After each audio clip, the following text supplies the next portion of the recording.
Hi everyone, this is Chris Magoogs, aka Chris Magoogs McGowan, aka Chris McGowan, aka CJ.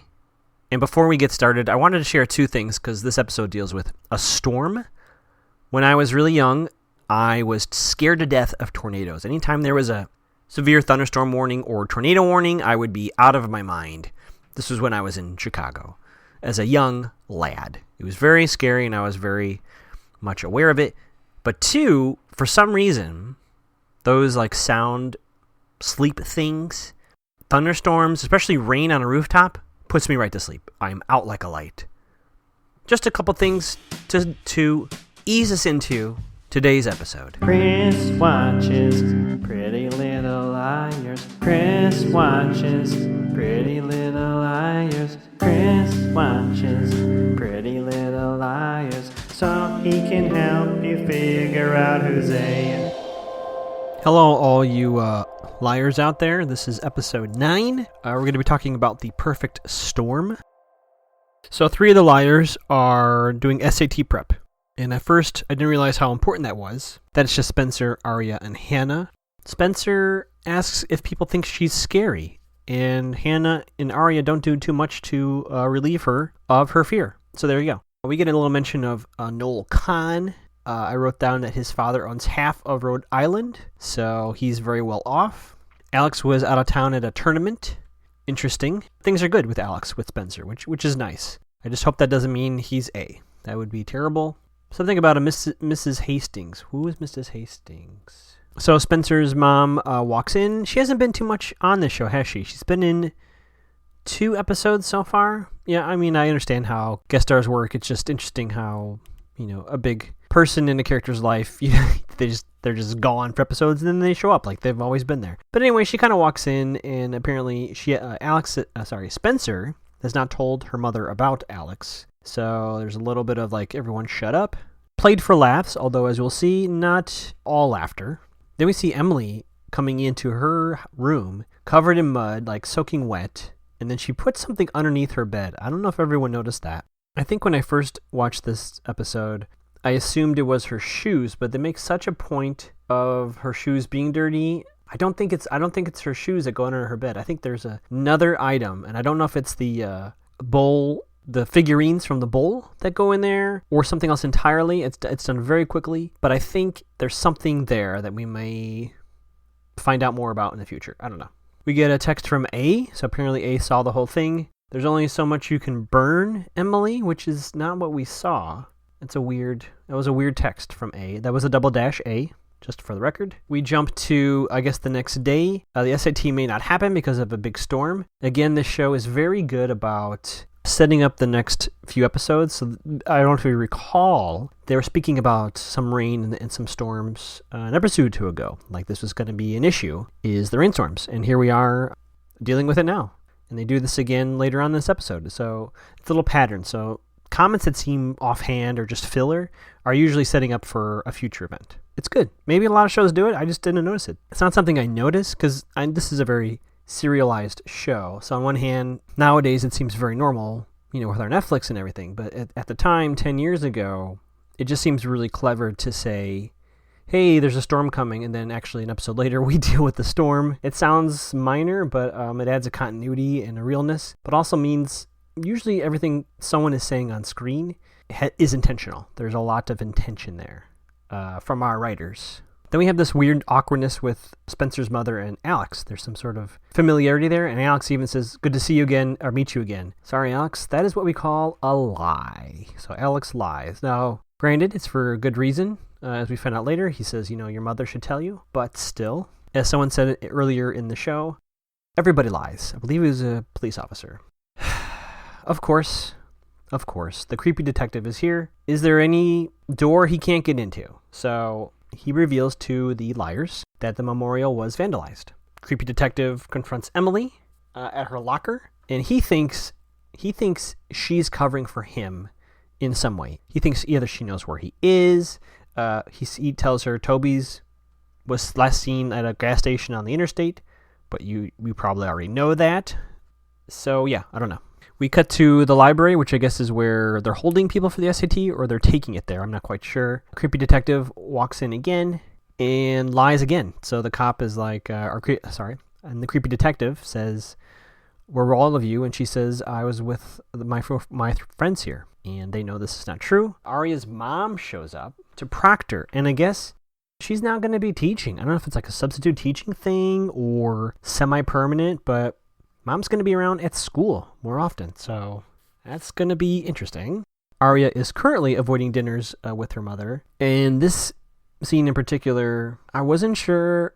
I don't know if there's a right or wrong here. Arya says if I go over there, it's as if I'm saying this is okay, and I'm not okay with it. But at the same time, of course, the mother tries to tell her this has nothing to do with you, with me and your father and our relationship, but it's still hard. So I don't know if you can say one is being unreasonable or not. I mean, it just takes time, and thankfully we get there later. As always, I'm getting ahead of myself, but so we get a classic shorthand for "I'm in money trouble" as Hannah's mother tears up a check. And I think I finally heard the name of Arya's dad. Is it Wyatt? I'm going to go with Wyatt for now. I should have turned on closed captioning and tried to catch it, but I was too slow. His power is out. He needs to fax something. Can he run over there and do it? Something about making toast too, which is like, dude, okay. I mean, she didn't mind, but I mean, you're pushing the favors here a little bit. I don't know. I mean, she's nice still. I mean, do your fax and like go home. Don't be weird about it. But again, she said, "Yeah, come over. Bring butter and jam." Because she literally does not have anything in her refrigerator. There looks like there's some liquids, and that's about it. Back at school, the test is bumped to 10 a.m. We get a little beat of Lucas still selling. Take note that he is texting. Mona is very mean to him again. Hannah still lets Mona kick him out of the seat. But Hannah does kind of say, like, why do you have to be so mean? So we literally just see Lucas on his phone. We assume he's telling the truth when he's saying he's selling stuff on eBay. Again, the show is starting to mess with people like me, and I know they're doing it. I know the show is doing this to me. But then Emily gets a text right after that, something about check out the Great Expectations. So much like the show is trying to tell me Jenna was A, and then Toby was A, now very slyly they're trying to show me that, hey, Lucas was texting, and then all of a sudden Emily got a text. If that is true, Lucas is really poorly doing A, because he's doing it right in front of everybody, which I guess if you're clever, that's something one would do. I just don't think he has that. I don't think he's capable of it personally, but it was definitely something worth noting, so he's still in the mix. Creepy detective asks about the memorial, so this is where he actually asks them, "You were all together?" Emily says, "Yes, all of us." Arya says, it's Spencer who says, like, "What's going on?" Emily leaves and lies again. Because she doesn't have to go to the bathroom. She didn't tell them about the text nor about the book. So she goes looking for it. She finds a letter inside.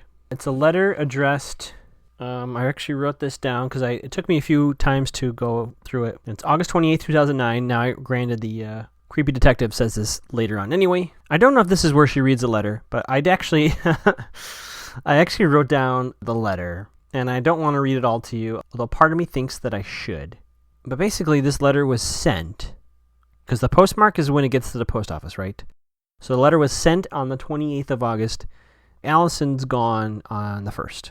August is a 31-day month. Clearly, Allison lives very close by, so you would assume the letter is postmarked on the 28th. It either arrived on Saturday the 29th or Monday the 31st in time for Allison to actually read it.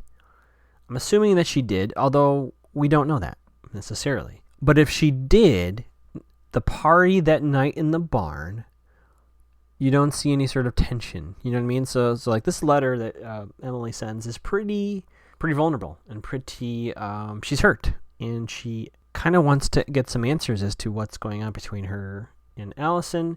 I'm going to kind of express her upsetness? Her level of upset. I don't know. Just an interesting timeline. I know what creepy detective thinks he's doing is setting up motive for Emily, like some sort of scorned lover, something like that.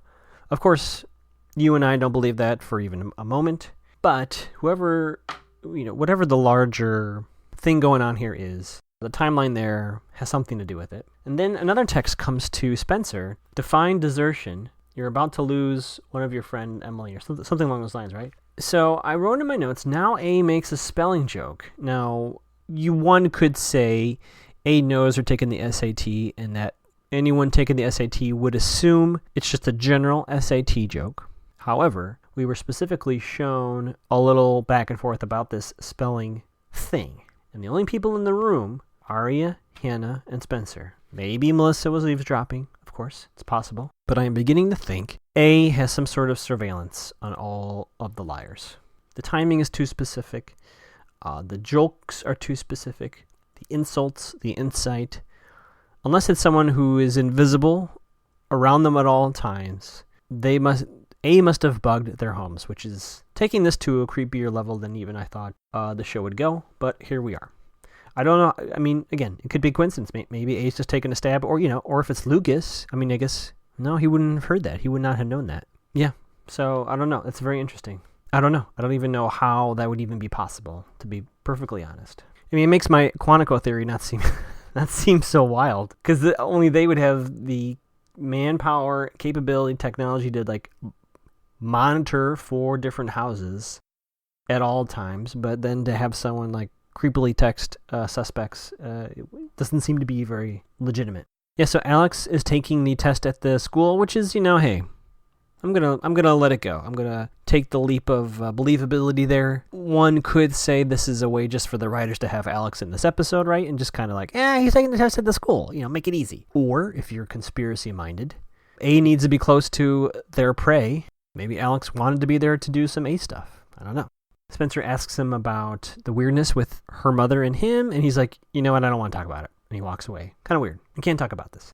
We see Lucas laughing, which is weird. And then Hannah tells Mona, oh, that's the bag. That's actually my bag you bought, etc., etc. Mona kind of plays it off. And then she says, what are you, poor now, to Hannah? And I don't think Hannah really responds to that. And basically she says, well, my birthday's coming up and I'm registered at Saks. So, yikes. Arya walks up to the teacher to ask about what's going on with the test. She sees a picture of Fitz and kind of has a little moment there. Ugh.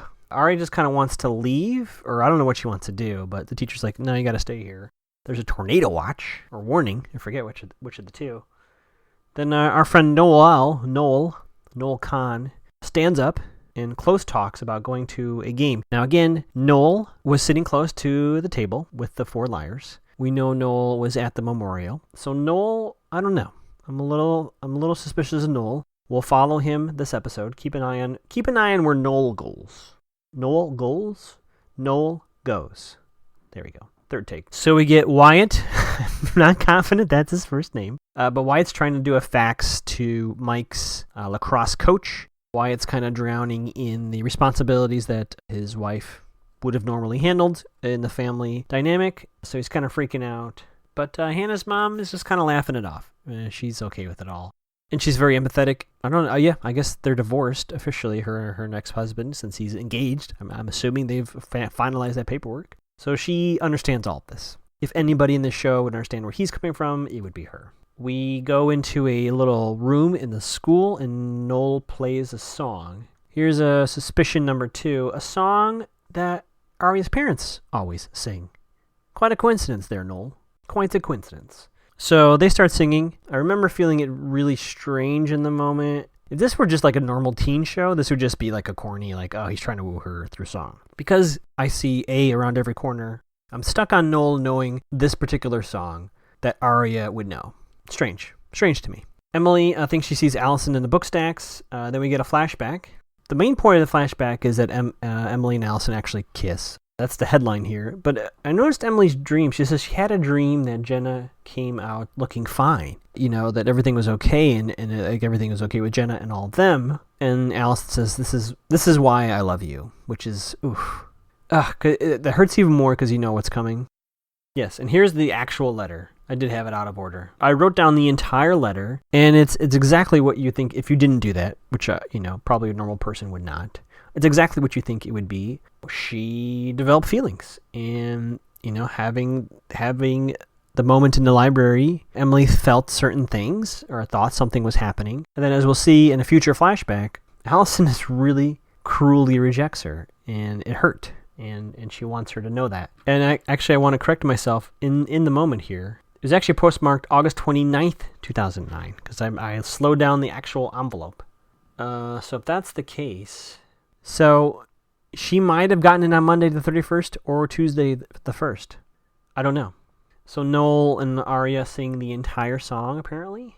And the chorus, or the refrain there, who knows where the time goes. Almost smooch, and guess who shows up in the doorway?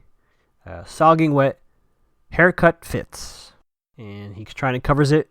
They want everybody in the library, and like the Count from Sesame Street, there's thunder and lightning when he says that line. Noel grabs his bag filled with paraphernalia, and he leaves. Now notice when he leaves. He leaves right here. Fitz says, go to the library. Go to the library. Fitz kind of stumbles his words here. He said he has family issues. No, my issues in New York.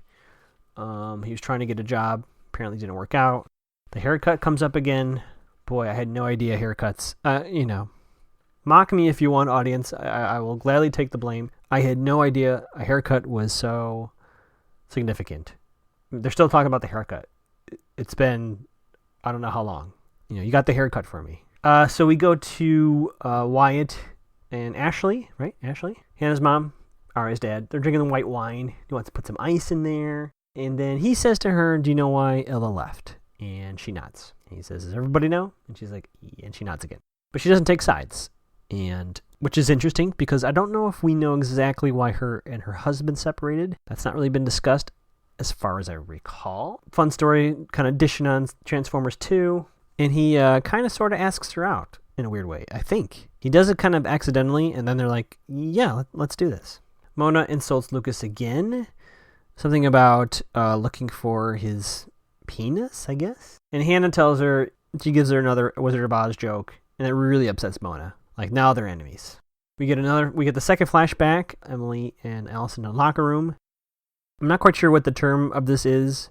Knowing Allison, she has to know what she's doing when she's doing this. I don't know. Maybe she doesn't. And maybe I'm being unfair to her. When Emily kisses her, Allison's really mean about it. I don't know what else to say. Doesn't mean I'm into you. I like boys. Kind of how dare you. And Emily is humiliated. I don't know what else to say about her. And she wants to leave. And Allison's like, you're my ride. Don't go. I don't know. I mean, it's complicated, right? There could be something going on with Allison and her identity and her own feelings, right? It could be very, I don't want to say the word innocent, but it could be very inner, and it, unfortunately it does hurt Emily in the process. Allison is very particular. She's very specific, and I don't know why, and I don't know the reasons why she does this to people. Is it power? I don't know, but Emily could not feel worse in that moment. So seeing that scene, you're like, of course she wrote that kind of letter. This is someone who's supposed to be her friend, and someone who we later find out she had very strong feelings for, and then to be not only told I'm not interested, but to do it in such a way as to make her feel stupid and less than. It's pretty brutal. So then the power goes out, and then books start falling on Emily, and I can't tell if I'm supposed to be worried about her in this moment, or it's just like she's running and knocking books off the shelves. I guess it's either way, right? I didn't think anyone else was in the library with her, but I don't know. The show, I think, is trying to make me think that. But her bag is missing, the letter's missing, and I think she goes off running. I think she leaves at that point. We see Ella, Arya's mom, beating Fitz, little boy, talking about Arya. There's some jokes in here. What's brutal is, I hope, like I told you, the show loves foreshadowing. Right now, she's very appreciative of Mr. Fitz and being in Arya's life. I think she will gut him from the inside out if she finds out he's been kissing her daughter. I can't imagine a more easy to call crime when mom finds this out. So, and it's going to make the scene even more brutal because she feels like he's a trusted adult figure. He says nice things about Arya, and you can see all the pain on Ella's face. She's lost trust in her husband, ex-husband, and she knows it's killing her family. She knows it's killing Arya and Mike. Of course she does. And she's trying to hold it all together, and she's so appreciative that there's someone that she can talk to because, Arya's locked her out. Whew, boy. Boy, oh boy. Talk about turning the screws on Fitz here. Boy, oh boy. So then we go to the gym, or the locker room, because I guess there's a tornado warning, right? So you have to get away from windows. And I wrote in all caps, where was Noel? He comes strolling in. Where the hell was Noel? Arya beat him back to the locker room.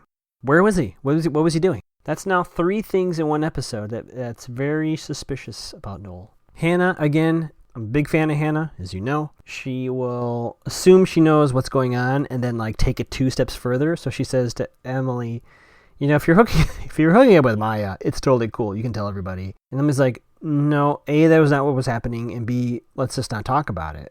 Boy, again, Hannah's trying to be supportive, right? She's trying to create a safe space for Emily to share what's going on with her. But boy, could not be a bigger miss. Creepy detective. So, creepy detective, comes in the locker room because, of course, he pulls Emily out back to the library. He has her bag. Strange. I don't know if he just found it or was he the one. I don't know. That's up in the air. He has her bag. He knows in her bag is the figurines from the bull. He pulls that out, and he also has the letter. So at least it's not all gone, but he has seen and read everything. He mentions, again, 3 days before she disappears when the letter got to Allison. As we just discussed, it's a little bit of a tighter time frame, but sure. And so Creepy Detective is about to have his Columbo moment here, and he is trying to get her riled up because he says she wanted to punish Allison. And Emily says she regrets that letter. She wanted to say she was sorry, so that's why she went to the memorial to say I'm sorry to the skies. And she says, I loved her more than a friend. And even Hannah didn't know that, so they kind of get it. Spencer's mom bursts into the room. She shuts it all down. I didn't know she was a district attorney or defense attorney. I don't know what her job is, but she is some sort of lawyer. They basically get everything back. She says he's done. He's off the case. Is this the last we're going to see of Creepy Detective? I'll be very upset because he's ruins the whole Quantico theory is forever gone. I think it's Arya that says, I wish I'd known, right? I have that in my notes. I forget who has said that to Emily. The SAT is rescheduled. Everyone applauds, which is really funny. Spencer thanks her mom for doing that work. Mom said that was pro bono. And then Spencer says, Mom, just tell me what's going on with you and Alex. So she takes her to a classroom. Thank you, art director. We have another chalkboard here. Trying to piece something out of there. I got National Assembly, tensions rise. I don't know. This is kind of a weak one on my part here. But she basically tells her, she got drunk at the club. She told Alex all this information about what's going on with her. She swore him to secrecy, and to his credit, he did not even tell Spencer. Impressive. But she reveals she had a lump removed from her breast, and not even her husband knows. And this theme of perfection in the family comes up again, that no one knew except Alex up until this point. And Spencer is a little, that's hard to hear. I mean, I think she's glad she knows now, but yeah, it's hard to hear that her mom had to kind of do that on her own. Lights come back on. Wyatt's fax goes through, and it's as if the dreamlike fantasy world they were in with the lights off, much like the bar at 1:50 a.m. Reality hits, and Wyatt's the first to kind of back out of their dinner date, and Hannah's like, oh, yeah, I'm busy too, yeah. So I'm not quite sure if she really backs out or if she's doing what she did when her ex-husband was kind of weird about the dinner date with Hannah, her and the dad. Hannah's mom's like, yeah, it's fine. No, I can't go either, so... And they say, we'll do something definitely in the future. It's a little soon Arya's parents aren't divorced yet anyway, so it's not like he's trying to go on a date. But that's interesting, right? It's interesting that I don't know what that means. I do like them together, but I also think, Arya really wants the family unit to stay together, so I'm kind of rooting for that to work out somehow. Arya agrees to go out with Noel, a.k.a. A, and she agrees to have dinner with her mother. I don't know why she does that, to be honest. It must have been maybe singing that song, maybe her conversation with Mr. Fitz. Yeah, I'm not quite sure what's the turn for her, but I guess she decides she's been holding on to things. How about that? If I'm gonna be her therapist, she's been holding on to certain things, and maybe this is her saying, let me look at the new, and let me open myself to what may be out there. Maybe there's a connection I can have with my mother in this new reality, and maybe Noel is not A. Alex and Spencer are okay. Still my number one couple to make it. I hope they don't break my heart here. And Emily, I wasn't quite sure, she kind of went through so much. She had such an emotional roller coaster these last 24 hours. And you see her kind of looking out the window. The sun is out. And I feel like for her, maybe a little bit of less of a burden. I think she has a lot of guilt, which she shouldn't, but she does. And maybe in this terrible way, that some of this information came out that she couldn't do herself and she didn't want to, which is not fair. But at the same time, now that it's out, maybe she feels a little more peace. That's the symbolism I got from the imagery. I don't know if that's necessarily true, but she seemed to be a little more content. Lucas sells another bag, thanks her, and she says, Hannah says, you don't have to thank me. Sorry, I should say that Lucas was talking to Hannah. Lucas sells another bag, and Hannah thanks him, and he says, you don't have to thank me. She walks away, and he says, yeah, I do. We pan down and see that his shoes are covered in mud. Now, granted, I'm starting to understand what they're doing here. Now, let's get to the final shot, and then we'll wrap this up. Someone, anonymous, sends the Rosewood PD a video of Allison talking to somebody, it looks like, to camera. I don't know. I've said this before. The show is very clever. They're 3 steps ahead of me, of the audience. So every time we see anything that's mysterious or unusual, we, the audience, lump it all together into this big pot of A, correct? They're even teasing us with anonymous here. And it's possible that we have multiple people doing multiple things all at the same time. It's just that the show is not showing us their face. Therefore, we assume it's A, but really it's individuals. For instance, the picture person with Emily and Maya, I think that's Ben.